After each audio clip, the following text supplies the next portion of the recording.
Selamat hari Minggu yang diberkati. Seperti biasa katakan bersama saya orang yang paling disayang sama Tuhan. Saya orang yang dibenarkan karena iman dalam Kristus Yesus. Lihat sekeliling saudara, katakan kamu juga. Saudara siap diberkati Tuhan? Amin. Kita lihat firman Tuhan dari 1 Raja-Raja 4, 29-31. Dan Allah memberikan kepada Salomo hikmat dan pengertian yang amat besar, serta akal yang luas seperti dataran pasir di tepi laut. Sehingga hikmat Salomo melebihi hikmat segala Bani Timur dan melebihi segala hikmat orang Mesir. Ia lebih bijaksana daripada semua orang, daripada Etan, orang Esrahi itu, dan daripada Heman, Kalkol, dan Darda, anak-anak Mahol. Sebab itu ia mendapat nama di antara segala bangsa sekelilingnya. Alkitab mengatakan Allah memberikan hikmat dan pengertian yang amat besar kepada Salomo, sehingga banyak orang dari segala bangsa datang kepada Salomo untuk mendengarkan hikmat Salomo. Pertanyaan saya, siapa yang memberikan hikmat dan pengertian yang amat besar kepada Salomo?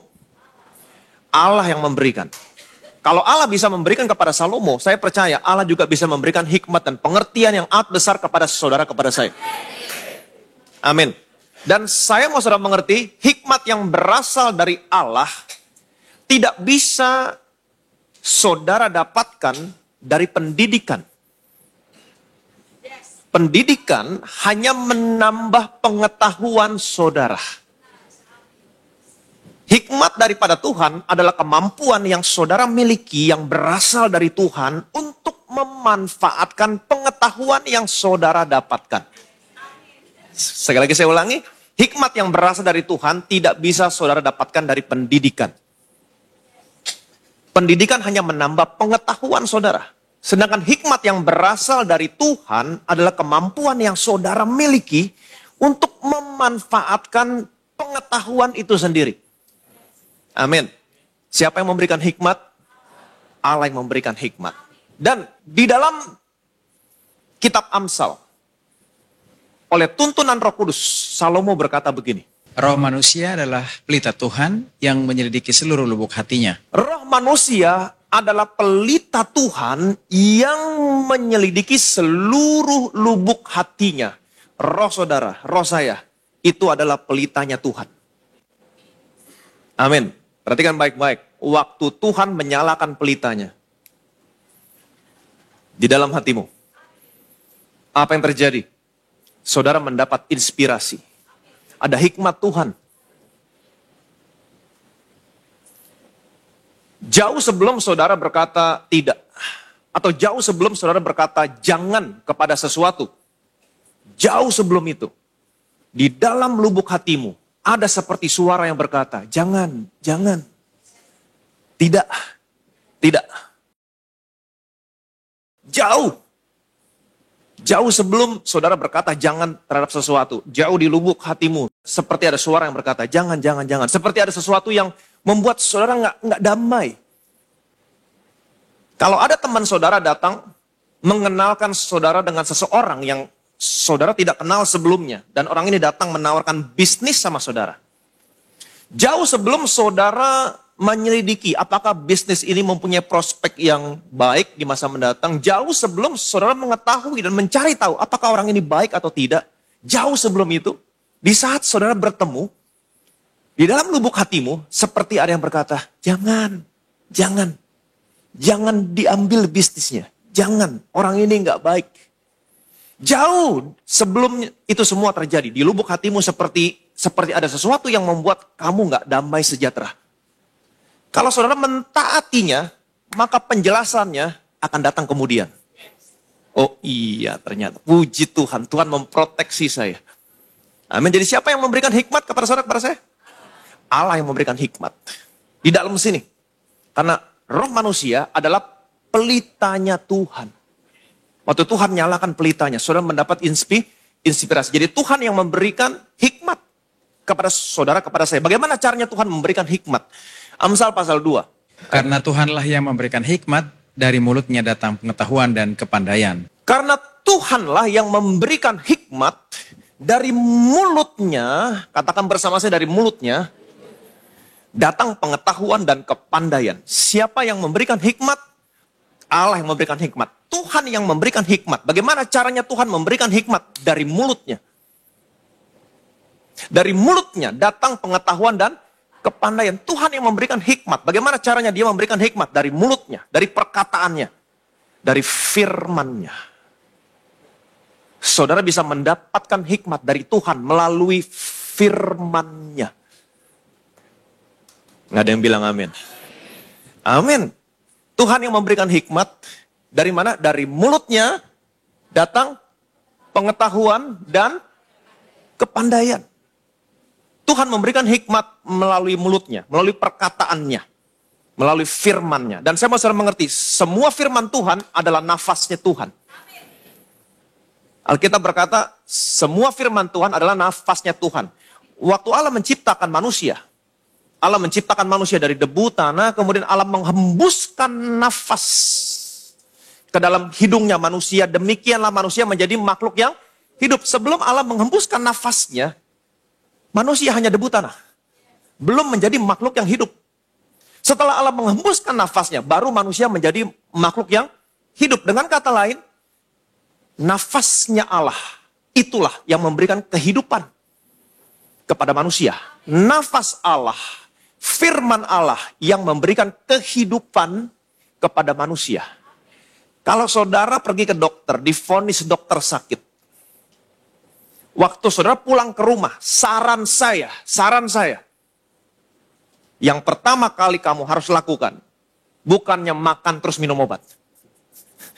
Saran saya adalah, ambil Alkitab saudara. Buka Alkitabmu. Tempatkan dirimu di bawah firman Tuhan. Perkataan Tuhan setiap hari. Amin. Waktu saudara buka firman Tuhan, menempatkan dirimu di bawah firman Tuhan, sesungguhnya, ingat, firman Tuhan adalah nafasnya Tuhan. Sesungguhnya Tuhan sedang menghembuskan nafasnya sama saudara. Waktu kamu dengar firman Kristus, sesungguhnya Tuhan sedang menghembuskan nafasnya sama saudara. Ingat baik-baik, nafasnya Tuhan memberikan kehidupan. Itu sebabnya firman Tuhan berkata, kamu hidup bukan dari roti saja, tapi kamu hidup dari firman yang keluar dari mulutnya Tuhan. Tempatkan dirimu di bawah firman Kristus setiap hari. Jangan pernah lewatkan firman Kristus.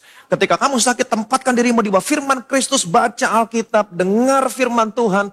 Dan tanpa saudara sadari, penyakitmu semakin berkurang, semakin berkurang, semakin berkurang. Dan lama-kelamaan kamu gak sadar, rasa sakitnya udah gak ada. Waktu kamu pergi ke dokter, dokter gak bisa menjelaskan. Kenapa? Karena penyakitnya sudah hilang. Amsal berkata, anak-anakku, perhatikanlah perkataanku. Arahkanlah telingamu kepada ucapanku. Janganlah semua itu menjauh dari matamu. Simpan dalam lubuk hatimu. Karena itulah yang menjadi kehidupan bagi mereka yang mendapatkannya. Dan kesembuhan bagi seluruh tubuhmu. Amin. Kesembuhan bagi seluruh tubuhmu. Obat yang dokter berikan hanya ditujukan untuk organ tertentu. Obat jantung untuk obat jantung. Obat ginjal hanya untuk obat ginjal. Dan bisa memberikan efek yang negatif kepada organ tubuh yang lain. Tapi ada satu obat yang baik untuk seluruh tubuhmu. Apa itu? Firman Tuhan. Yang percaya boleh bilang amin. Amin. Saudara punya satu obat yang bisa menyembuhkan seluruh tubuhmu. Jadi firman Tuhan bukan hanya memberikan kehidupan dan kesembuhan, tapi firman Tuhan juga bisa memberikan hikmat kepada saudara. Tuhanlah yang memberikan hikmat dari mulutnya, dari perkataannya. Tempatkan dirimu di bawah firman Tuhan, maka firman Tuhan bisa memberikan hikmat. 2 Timotius pasal 3, 12 sampai 13. Memang setiap orang yang mau hidup beribadah di dalam Kristus Yesus akan menderita aniaya. Sedangkan orang jahat dan penipu akan bertambah jahat, mereka menyesatkan dan disesatkan. Di sini Paulus memberitahukan kepada Timotius bahwa setiap orang yang mau beribadah dalam Kristus Yesus akan menderita aniaya. Ini yang terjadi di akhir zaman. Ini yang Paulus katakan kepada Timotius. Apa yang Paulus katakan? Setiap orang yang mau beribadah kepada Tuhan Yesus akan menderita aniaya. Kita semua menderita aniaya. Lebih lagi kalau memberitakan Injil kasih karunia. Hyper grace. Tapi puji Tuhan, semakin kesini, semakin sedikit yang saya dengar orang mencemooh hyper grace. Tapi saya nggak tahu apakah itu benar atau tidak. Karena saya selama ini berkomitmen untuk menutup telinga saya. Pasang kacamata kuda. Terus beritakan firman kasih karunia. Amin. Dan puji Tuhan, banyak orang sekarang yang memberikan respon yang positif kepada Injil kasih karunia. Kenapa? Karena Injil kasih karunia mengubahkan orang. Dan membuat orang kembali berbalik kepada Yesus. Amin. Dan kita tidak menutup mata sekarang. Dunia semakin lama semakin gelap. Orang yang jahat bertambah jahat. Kemudian mereka menyesatkan dan disesatkan. Pertanyaan saya, bagaimana caranya supaya saudara jangan sampai disesatkan? Ayat berikutnya berkata begini. Tetapi hendaklah engkau tetap berpegang pada kebenaran yang telah engkau terima dan engkau yakini, dengan selalu mengingat orang yang telah mengajarkannya kepadamu. Ingatlah juga bahwa dari kecil engkau sudah mengenal kitab suci yang dapat memberi hikmat kepadamu dan menuntun engkau kepada keselamatan oleh iman kepada Kristus Yesus. Tetapi hendaklah engkau tetap berpegang kepada kebenaran yang telah engkau terima dan engkau yakini.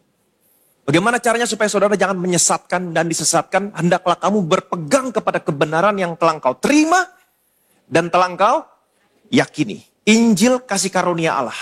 Berpegang teguh kepada Injil kasih karunia Allah. Dengan selalu mengingat orang yang telah mengajarkannya kepadamu. Jangan lupakan saya. Bukannya berarti setiap kali kamu makan selalu ingat saya terus kirimin makanan. Bukan itu. Jangan lupakan saya setiap kali saudara berdoa. Cukup buat saya. Doakan saya. Doakan keluarga saya, doakan anak-anak saya, doakan gereja ini. Ingat kepada orang yang mengajarkannya kepadamu. Ingat semua pastor, leaders yang ada di gereja ini. Berpegang teguh kepada kebenaran yang kau terima dan kau yakini dengan selalu mengingat orang yang telah mengajarkannya kepadamu. Ingatlah juga bahwa dari kecil engkau sudah mengenal kitab suci. Firman Tuhan yang dapat pertama memberikan hikmat kepadamu. Yang kedua, yang menuntun kamu kepada keselamatan oleh iman kepada Yesus Kristus. Kepada Kristus Yesus. Nah, kebanyakan orang berpikir bahwa menuntun keselamatan di sini berbicara keselamatan secara roh. Memindahkan kamu dari neraka ke surga. Bukan hanya itu. Karena arti kata keselamatan di sini, soteria, terjemahan dalam bahasa aslinya, health, wholeness, deliverance, safety. Firman yang kamu pelajari, yang kamu yakini, di mana kamu berdiri di atasnya, teguh, supaya kamu jangan disesatkan dan menyesatkan. Bisa menuntun kamu kepada kesehatan, kesempurnaan, kelepasan, dan perlindungan. Oleh iman kepada Yesus Kristus. Amin. Bukan hanya memindahkan kamu dari neraka ke surga, tapi bisa menyembuhkan kamu, menyehatkan kamu, memproteksi kamu. Itu sebabnya Alkitab berkata, Injil adalah kekuatan Allah yang menyelamatkan. Soso. Ini kata bendanya, soteria, keselamatan. Menyelamatkan kata kerjanya, soso. Injil adalah kekuatan Allah yang menyembuhkan, menyehatkan, memproteksi, memberkati kamu berlimpah-limpah. Amin. Jadi perhatikan baik-baik, waktu Yesus datang ke dalam dunia ini. Siapa namanya? Yeshua. Bahasa Yunaninya, soteria. Bahasa Indonesianya diterjemahkan keselamatan. Waktu Yesus datang ke dalam dunia ini, apa yang terjadi? Keselamatan diimpartasikan. Apa itu keselamatan? Kesehatan, kesempurnaan, kelepasan. Waktu Yesus datang ke dalam dunia ini, waktu dia bertemu orang yang sakit, apa yang terjadi? Kesehatan diimpartasikan. Orang yang sakit jadi sembuh. Waktu Yesus datang ke dalam dunia, dia bertemu dengan orang-orang yang terikat setan kuasa gelap. Apa yang terjadi? Deliverance, kelepasan, diimpartasikan. Orang yang terikat setan kuasa gelap, dibebaskan. Jadi apapun yang mereka butuhkan saat itu, Yeshua, soteria, keselamatan, memenuhi semua kebutuhan mereka. Firman kasih karunia, menuntun kamu kepada keselamatan oleh iman kepada siapa? Kristus Yesus. Dan firman kasih karunia bukan hanya menuntun kamu kepada kesembuhan, kesehatan, kelepasan, perlindungan, tapi firman kasih karunia bisa memberikan hikmat kepadamu. Siapa yang memberikan hikmat? Allah yang memberikan hikmat. Bagaimana caranya Allah memberikan hikmat? Dari mulutnya Datang pengetahuan dan kebenaran. Firman Tuhan memberikan hikmat kepadamu. Tempatkan dirimu di bawah firman Tuhan, di bawah firman kasih karunia. Tuhan akan memberikan hikmat kepadamu. Datang hikmat Tuhan. Hikmat Tuhan datang dalam hidup. Jadi bagaimana caranya kamu mendapatkan hikmat? Dari firman. Tempatkan dirimu di bawah firman kasih karunia.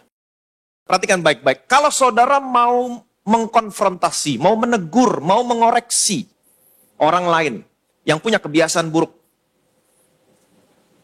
Apakah itu suamimu, istrimu, anakmu, atau orang-orang di sekitarmu? Bagaimana caranya? Biasanya apa yang kamu lakukan? Biasanya kalau orang lakukan, dia langsung samperin orangnya. Dia langsung konfrontasi kamu, begini, kamu. Apa yang terjadi? Saudara marahin orangnya, apa yang terjadi? Orangnya balik marah sama saudara. Karena memang manusia pada dasarnya sombong. Merasa dirinya benar. Dan saya mau kasih tahu sama saudara.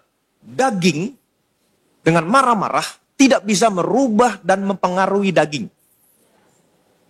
Daging marah-marah hanya membangkitkan daging. Marah-marah. Saudara marahin, saudara dibalik marahin. Kamu butuh hikmat Tuhan. Bagaimana caranya kita mau mengkonfrontasi, mau menegur, mau mengoreksi, mau mendisiplin orang-orang yang ada di sekitar saudara? Saudara butuh hikmat dari Tuhan. Amsal pasal 25 ayat 15. Dengan kesabaran seorang penguasa dapat diyakinkan dan lidah lembut mematahkan tulang. Dengan kesabaran seorang penguasa dapat diyakinkan. Dengan apa? Bukan dengan marah-marah. Dengan kesabaran seorang penguasa dapat diyakinkan dan lidah lembut mematahkan tulang. Jadi bagaimana caranya saudara mau mengkonfrontasi, mengoreksi orang-orang di sekitarmu yang punya kebiasaan buruk? Dengan marah-marah? Bukan, dengan kesabaran.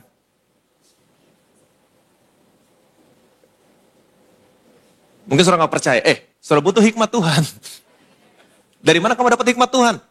Dari firman Tuhan. Firman Tuhan memberitahukan sama saudara, ini hikmat dari Tuhan. Kalau kamu mau meyakinkan seseorang yang punya kebiasaan buruk, bagaimana caranya? Dengan kesabaran. Sabar. Pertama-tama, pastikan saudara menjadi orang yang enak untuk dia ajak bicara. Jangan langsung konfrontasi, tapi cari topik-topik pembicaraan yang berkenaan dengan hal yang saudara mau konfrontasi tentang kebiasaan buruk yang ada dalam diri orang itu. Mungkin saudara berkata, bertele-tele Pak, kelamaan. Sabar. Karena firman Tuhan berkata demikian, dengan kesabaran kamu dapat meyakini orang. Kemudian ketika orang itu mulai berbicara, dengarkan. Jadilah pendengar yang baik. Sabar. Biarkan mereka mengeluarkan unek-uneknya. Biarkan anakmu mengeluarkan isi hatinya. Biarkan istrimu mengeluarkan unek-uneknya. Dengarkan sabar. Saudara masih ingat Ratu Sheba? Waktu dia datang kepada Salomo, Alkitab berkata, dia bertanya tentang segala sesuatu yang ada di dalam hatinya. Bagaimana responnya Salomo? Salomo menjawab semua pertanyaan yang diajukan Ratu Sheba. Tidak ada satu pertanyaan yang tidak dijawab. Semua dijawab. Saudara bisa bayangkan, seorang raja yang begitu sibuk bisa punya waktu. Dia adalah raja yang paling berhikmat. Dia mendapat hikmat dari Tuhan. Dan ini hikmat yang dia tulis. Dengan kesabaran, seorang penguasa dapat diyakinkan. Dia menulis ini berdasarkan pengalaman dia. Di mana semuanya dia dapat dari siapa? Dari Tuhan. Dengan kesabaran, seorang penguasa dapat diyakinkan. Sabar. Dan ketika kamu berbicara kepada orang itu, jangan marah-marah. Jangan. Kenapa semuanya diam? Selanjutnya dikatakan, dan lidah lembut mematahkan tulang. Lidah lembut punya kekuatan yang luar biasa. Pak, tulang patah, Pak. Tulang patah. Saudara bisa bayangin. Nanti saya diinjek-injek. No. Lembut bukan berarti lembek. Saudara lembut, tapi bisa tegas. Lembut berbicara tentang caramu berbicara. Tapi prinsipmu gak bisa diubah. Amin. Lidah yang lembut mematahkan tulang. Saudara bisa lihat, Yesus adalah orang yang lemah lembut. Tapi perkataan Yesus bisa memenangkan banyak orang. Sampai hari ini. Jadi, inilah hikmat yang saudara bisa terima dari firman Tuhan. Beginilah caranya kamu menerima hikmat Tuhan. Tempatkan dirimu di bawah firman Tuhan. Alkitab berkata, dengan kesabaran seorang penguasa dapat diyakinkan, lidah yang lembut mematahkan tulang. Ini hikmat. Kamu mau ketemu dengan bosmu, mau meyakinkan dia dengan sabar. Ngomong lemah lembut.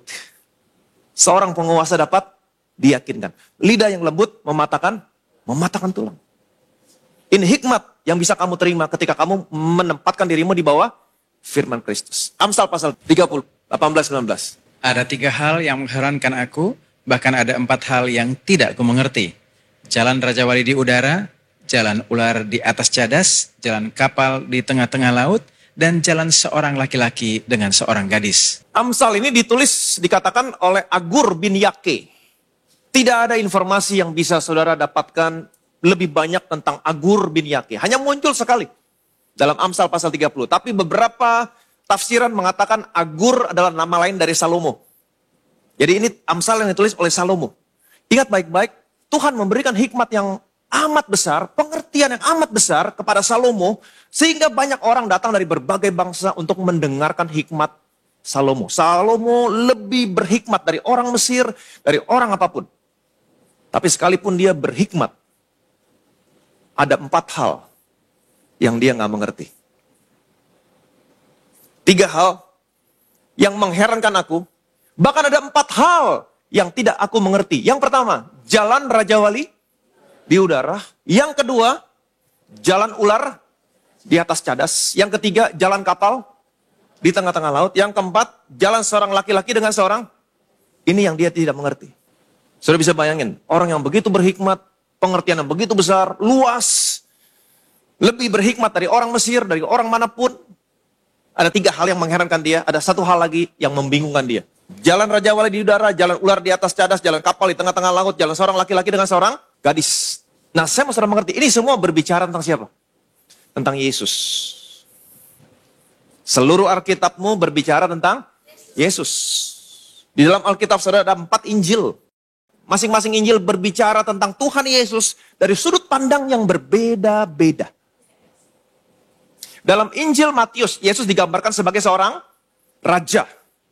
Itu sebabnya saudara menemukan silsilah tentang Tuhan Yesus Kristus. Silsilahnya bukan dimulai dari Adam, manusia yang pertama, tapi silsilahnya dimulai dari Abraham.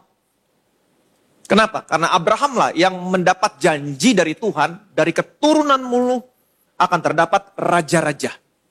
Saudara menemukan di sana ada Abraham, ada Daud, kemudian Yesus Kristus. Yesus digambarkan sebagai seorang raja. Itu sebabnya lambangnya apa? Injil Matius, kepala singa. Betul? Singa dari Yehuda. Karena singa diibaratkan sebagai raja di antara para binatang. Kemudian Injil Markus, dalam Injil Markus, Yesus digambarkan sebagai seorang hamba, budak. Saudara tidak menemukan silsilah tentang Tuhan Yesus Kristus dalam Injil Markus. Karena buat seorang hamba, silsilah nggak begitu penting. Dan di dalam Injil Markus, Yesus digambarkan sebagai lembu. Masih ingat? Lembu. Kenapa? Karena lembu adalah binatang yang bekerja keras, melayani, setia. Seperti seorang hamba. Injil Lukas, dalam Injil Lukas, Yesus digambarkan sebagai seorang anak manusia. Saudara menemukan kembali silsilah tentang Tuhan Yesus Kristus. Dan sekarang silsilahnya dimulai dari Adam. Manusia yang pertama. Karena Yesus digambarkan sebagai anak manusia. Itu sebabnya lambangnya muka manusia. Dalam Injil Lukas. Dalam Injil Yohanes, saudara kembali tidak menemukan silsilah tentang Tuhan Yesus Kristus. Kenapa? Karena dalam Injil Yohanes, Yesus digambarkan sebagai Allah. Pada mulanya adalah firman, firman itu adalah Allah, firman itu bersama-sama dengan Allah, firman itu telah menjadi manusia, dan kita telah melihat kemuliaannya sebagai anak tunggal Bapa, penuh kasih karunia, penuh kebenaran. Dan lambangnya dalam Injil Yohanes, Yesus dilambangkan sebagai Raja Wali. Raja Wali yang terbang di udara. Kenapa? Kenapa di udara? Raja Wali terbang di udara. Karena Yesus adalah Allah yang ada di surga. Jadi jalan Raja Wali di udara berbicara tentang siapa? Tentang Tuhan Yesus. Ini memberitahukan bahwa keberadaan Tuhan Yesus bukan dimulai dari rahim seorang perawan yang bernama Maria. Tapi keberadaan Yesus sudah ada jauh sebelum dunia dijadikan. Kenapa? Karena dia adalah Allah. Dia adalah Allah yang meninggalkan sorga yang mulia, tidak menganggap kesetaraan dengan Allah sebagai milik yang harus dipertahankan. Dia datang ke dalam dunia, lahir dari rahim seorang perawan yang bernama siapa? Maria. Jalan Raja Wali di udara. Yesus adalah Allah. Kemudian yang kedua, jalan ular di atas cadas. Dari jalan Raja Wali di udara menjadi jalan ular di atas cadas. Yohanes pasal 3. Dan sama seperti Musa meninggikan ular di padang gurun, demikian juga anak manusia harus ditinggikan, supaya setiap orang yang percaya kepadanya beroleh hidup yang kekal. Dan sama seperti Musa meninggikan ular di padang gurun, masih ingat peristiwa ketika bangsa Israel memberontak kepada Tuhan. Kemudian Tuhan mengirimkan ular-ular tedung, menggigit mereka dan banyak orang Israel yang sakit dan mati. Kemudian Tuhan memerintahkan kepada Musa, Musa kamu buat ular tedung dari tembaga gantung di atas tiang. Ular tedung dari tembaga digantung di atas tiang. Semua orang Israel yang digigit ular, waktu melihat kepada ular tedung dari tembaga ini, semuanya sembuh. Nah, ular tedung dari tembaga yang digantung di atas tiang merupakan gambaran tentang siapa? Yesus. Kenapa Yesus digambarkan sebagai ular? Karena dia menanggung dosamu. Kenapa dia dibuat dari tembaga? Tembaga berbicara tentang penghukuman. Jadi dia tergantung di sana, menanggung dosa dan penghukuman yang seharusnya menjadi bagian saudara, bagian saya. Dan ingat baik-baik, waktu dia tergantung di atas kayu salib, menanggung dosa dan penghukuman saudara, dia tergantung di atas bukit yang namanya bukit Golgota atau Kalvari. Bukit Golgota atau Kalvari adalah bukit batu yang besar. Jadi jalan ular di atas cadas, jalan ular di atas batu berbicara tentang Tuhan Yesus yang tergantung di atas kayu salib, menanggung dosa dan penghukuman. Dia tergantung di atas bukit batu yang bernama Golgota. Semuanya berbicara tentang siapa? Tentang Yesus. Yang ketiga, jalan kapal di tengah-tengah laut. Jalan kapal di tengah-tengah laut. Kalau saudara lihat kapal ada di tengah laut, biasanya mereka membawa muatan, membawa barang. Betul? Membawa muatan, ini berbicara tentang apa? Dia datang ke dalam dunia, dia tinggalkan sorga yang mulia. Dia mati di atas kayu salib. Menanggung dosa dan penghukuman kamu di atas bukit batu yang namanya Golgota. Untuk apa? Untuk memberikan semua berkat yang Tuhan sediakan di sorga. Itu sebabnya Alkitab berkata, terpujilah Allah Bapa dan Tuhan kita Yesus Kristus yang dalam Kristus telah mengaruniakan kepada kita segala berkat rohani yang ada dalam surga. Dia datang untuk membawa berkat yang ada di surga. Yang percaya boleh bilang amin. Yang keempat, yang membingungkan dia, jalan seorang laki-laki dengan seorang gadis. Ini bukan berbicara laki-laki dan gadis secara jasmani. Ini berbicara tentang siapa? Laki-laki berbicara tentang siapa? Mempelai laki-laki, Yesus. Mempelai perempuan, gadis berbicara siapa? Gereja. Saudara dan saya. Salomo tidak mengerti ini semua. Orang yang paling berhikmat tidak mengerti ini semua. Tapi hari ini kamu mengerti. Amin. Jalan Raja Wali di udara. Jalan ular di atas cadas. Jalan kapal di tengah-tengah laut. Jalan seorang laki-laki dan seorang gadis. Ini berbicara tentang apa? Yesus meninggalkan sorga yang mulia. Datang ke dalam dunia ini menjadi manusia. Jalan Raja Wali di udara. Amin. Dia mati di atas kayu salib, mencurahkan darahnya di atas bukit Kalvari, bukit batu yang besar, jalan ular di atas cadas. Untuk apa? Untuk mengaruniakan segala berkat rohani yang ada di surga, jalan kapal di tengah-tengah laut. Kepada siapa? Kepada setiap orang yang percaya, gerejanya, mempelai wanita. Salomo orang yang begitu berhikmat. Hikmat yang lebih besar, luas. Lebih berhikmat dari orang-orang Mesir. Tapi dia nggak ngerti ini semua. Kenapa nggak ngerti? Tuhan sembunyikan ini semuanya. Ini rahasia yang disembunyikan selama berabad-abad. Di mana semua nabi menyelidiki ini. Semua nabi menyelidiki ini. Termasuk Salomo. Sampai-sampai dia nggak mengerti. 1 Petrus 1. Keselamatan itulah yang diselidiki dan diteliti oleh nabi-nabi yang telah bernubuat tentang kasih karunia yang diuntukkan bagimu. Keselamatan itulah yang diselidiki dan diteliti oleh siapa? Nabi-nabi. Semua nabi-nabi dalam perjanjian lama menyelidiki tentang keselamatan yang di dalamnya ada satu kasih karunia. Yang diperuntukkan bagi siapa? Bagi generasi saudara, generasi saya. Betapa saudara saya diberkati. Nah, keselamatan di sini berbicara tentang siapa? Yang di dalamnya ada kasih karunia. Ayat 11 sampai 12. Dan mereka meneliti saat yang mana dan yang bagaimana yang dimaksudkan oleh Roh Kristus yang ada dalam mereka, yaitu roh yang sebelumnya memberi kesaksian tentang segala penderitaan yang akan menimpa Kristus dan tentang segala kemuliaan yang menyusul sesudah itu. Kepada mereka telah dinyatakan bahwa mereka bukan melayani diri mereka sendiri, tetapi melayani kamu dengan segala sesuatu yang telah diberitakan sekarang kepada kamu dengan perantaraan mereka, yang oleh Roh Kudus yang diutus dari sorga menyampaikan berita Injil kepada kamu, yaitu hal-hal yang ingin diketahui oleh malaikat-malaikat. Dan mereka meneliti saat mana dan bagaimana yang dimaksudkan oleh Roh Kristus. Nabi-nabi meneliti. Salomo, dia tidak mengerti. Saya percaya dia juga meneliti. Yang ada di dalam mereka yaitu roh yang sebelumnya memberi kesaksian tentang segala penderitaan yang akan menimpa Kristus dan tentang segala kemuliaan yang menyusul sesudah itu. Apa yang mereka selidiki? Keselamatan. Yang di dalamnya ada kasih karunia. Yang diuntukkan buat saudara buat saya. Apa yang mereka selidiki? Penderitaan Kristus dan kemuliaan yang menyusul sesudah itu. Paulus berkata, yaitu Yesus yang diserahkan karena pelanggaran kita, dibangkitkan sebagai pembenaran kita.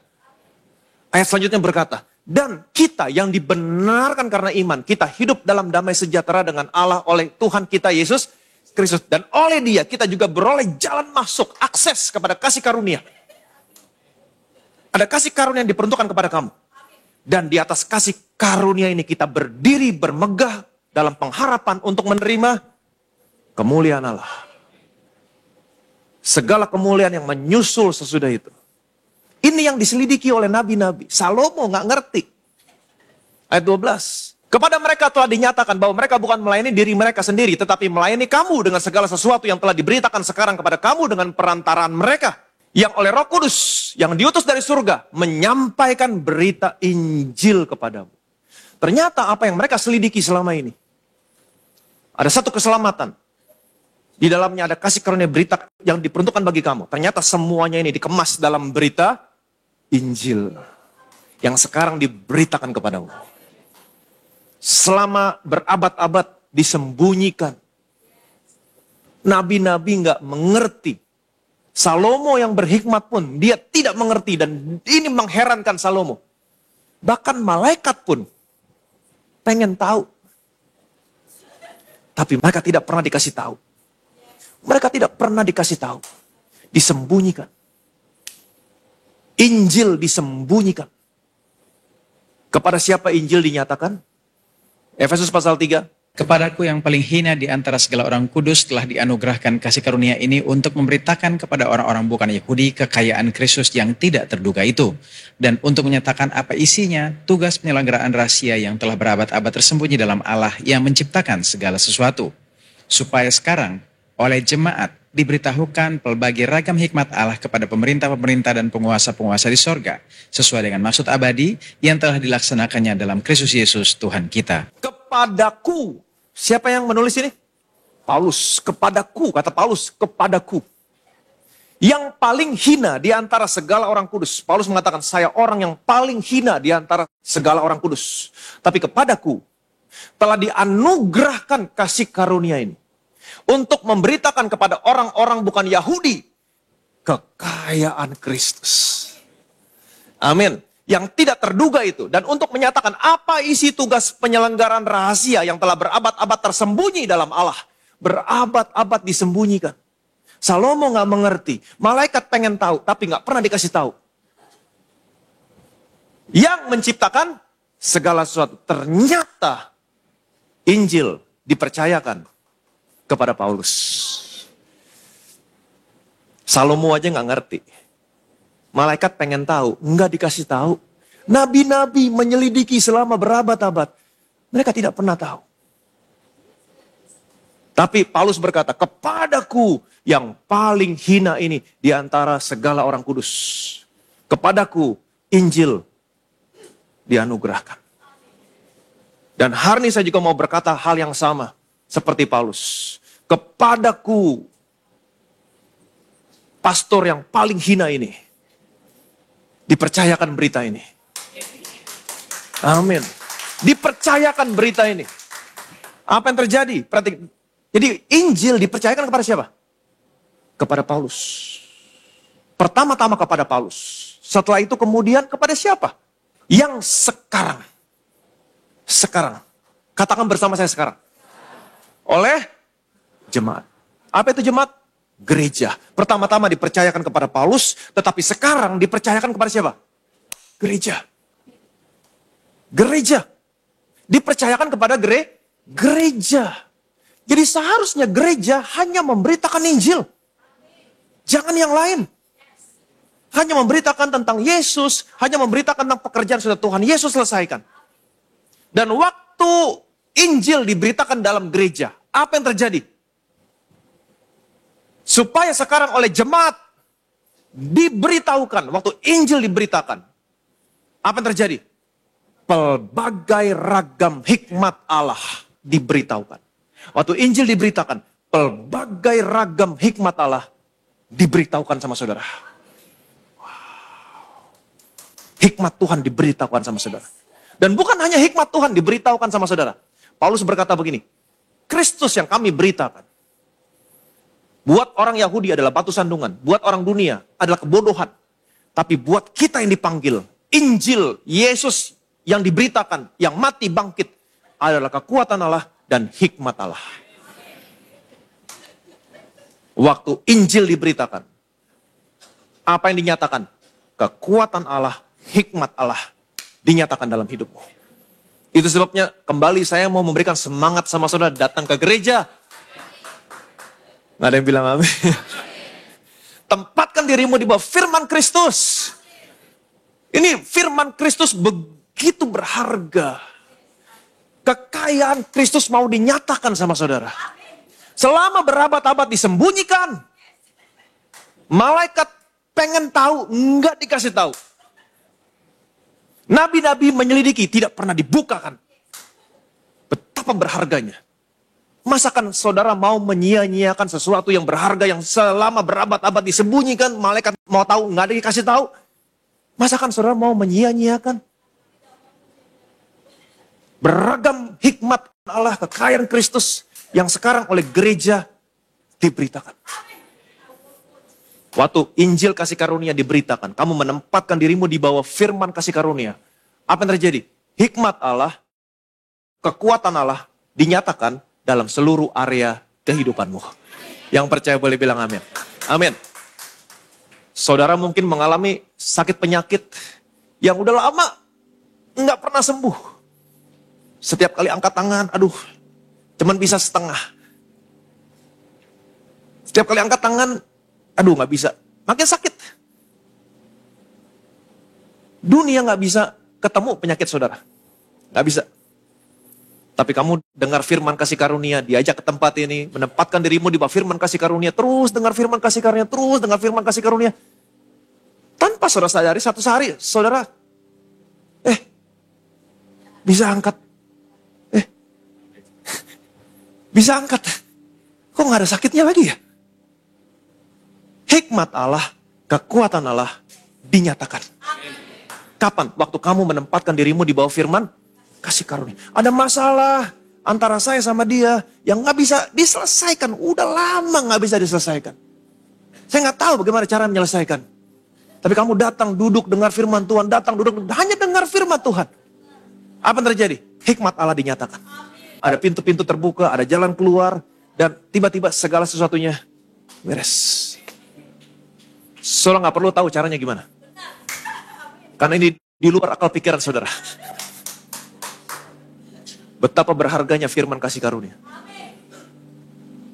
Pertama-tama dipercayakan kepada siapa? Kepada Paulus. Dan sekarang dipercayakan kepada siapa? Gereja. Injil kasih karunia. Keselamatan melalui penderitaan Yesus yang diselidiki para nabi, Mereka menyelidiki. Mereka orang-orang yang diurapi. Allah bersama-sama mereka. Tapi semuanya tidak pernah dibuka. Malaikat selalu ada bersama-sama dengan Tuhan di surga. Mereka pengen tahu. Tapi gak pernah dikasih tahu. Saudara dan saya hari ini. Ada satu generasi. Di mana keselamatan ini. Di dalamnya ada kasih karunia. Diperuntukkan, dikhususkan. Untuk saudara, untuk saya. Kekayaan Kristus. Maukah saudara menyia-nyiakan apa yang selama ini disembunyikan, diselidiki, dan mereka tidak pernah mendapatkannya?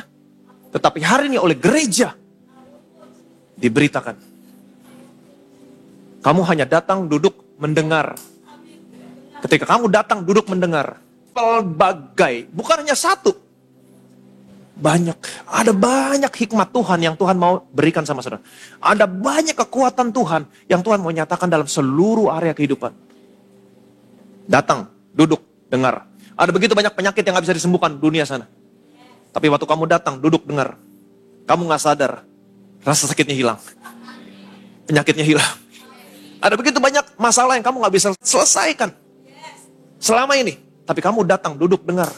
Tiba-tiba satu persatu masalahnya selesai, satu persatu masalahnya selesai, satu persatu masalah selesai. Amin. Di mana kamu bisa menemukan semuanya ini? Supaya sekarang oleh gereja, oleh jemaat. Terus datang ke gereja, semangat datang ke gereja. Persekutuanmu dengan Tuhan tidak pernah sia-sia. Tempatkan dirimu di bawah firman Kristus. Ini sangat berharga sekali. Saya mau kasih tahu sama saya sangat mengasihimu. Ini sangat berharga sekali. Jangan pernah disia-siakan firman kasih karunia. Ini semua diselidiki. Dan mereka tidak pernah ketemu jawabannya. Orang yang paling berhikmat, saya udah kasih tahu, Salomo, orang yang begitu berhikmat. Tapi ini membuat dia heran. Dia bingung, dia tidak mengerti. Nabi-nabi menyelidiki. Bahkan malaikat pun pengen tahu. Mereka nguping terus, kapan Tuhan buka rahasia, kapan. Tapi gak pernah dikasih tahu. Tapi sekarang oleh gereja, semuanya dinyatakan. Diberkatilah saudara. Terus datang, terus dengar firman Kristus. Saya percaya pelbagai ragam hikmat dan kekuatan Allah yang menyelamatkan, yang menyembuhkan, yang membebaskan, yang memproteksi seluruh area hidupmu akan dinyatakan dalam hidupmu. Yang percaya boleh bilang amin. Berikan kemuliaan meriah bagi nama Yesus. Betapa kami bersyukur Tuhan. Yang sekarang oleh gereja Injil dipercayakan untuk diberitakan. Di mana pada zaman nabi-nabi mereka menyelidiki tentang kabar baik. Yaitu keselamatan yang di dalamnya ada kasih karunia yang diperuntukkan untuk sebuah generasi. Yaitu generasi yang percaya kepada kematian anakmu, kebangkitan anakmu, dan kemuliaan yang menyusul sesudah itu. Dan sekarang semuanya itu dinyatakan kepada gereja. Kepada Paulus pertama-tama. Dan sekarang kepada gereja. Ketika Injil ini dinyatakan. Sesudah itu terjadi. Pelbagai macam hikmat dan kekuatan Allah dinyatakan. Kepada setiap kami yang duduk mendengar dan melihat. Apa yang sudah anakmu selesaikan. Hari ini ada begitu banyak penyakit yang tidak bisa disembuhkan oleh dunia. Hari ini ada begitu banyak masalah yang tidak bisa dipecahkan oleh dunia. Tapi hari ini kami mau duduk. Kami mau menempatkan diri kami di bawah firman kasih karunia. Kami percaya Tuhan. Ada hikmat Tuhan. Ada kekuatan Tuhan. Yang dinyatakan dalam seluruh area kehidupan kami. Dan kami percaya ketika anak-anakmu duduk diam di bawah firman kasih karunia. Di tengah situasi dunia yang semakin gelap.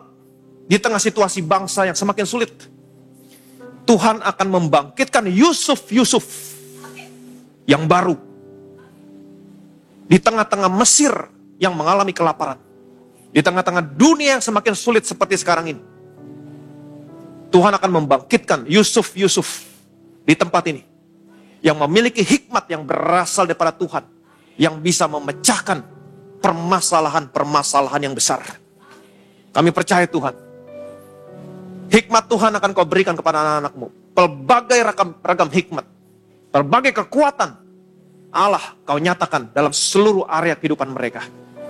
Dan satu hal, segala sesuatunya untuk kemuliaan nama Tuhan Yesus Kristus. Semua yang percaya diberkati. Sama-sama kita katakan.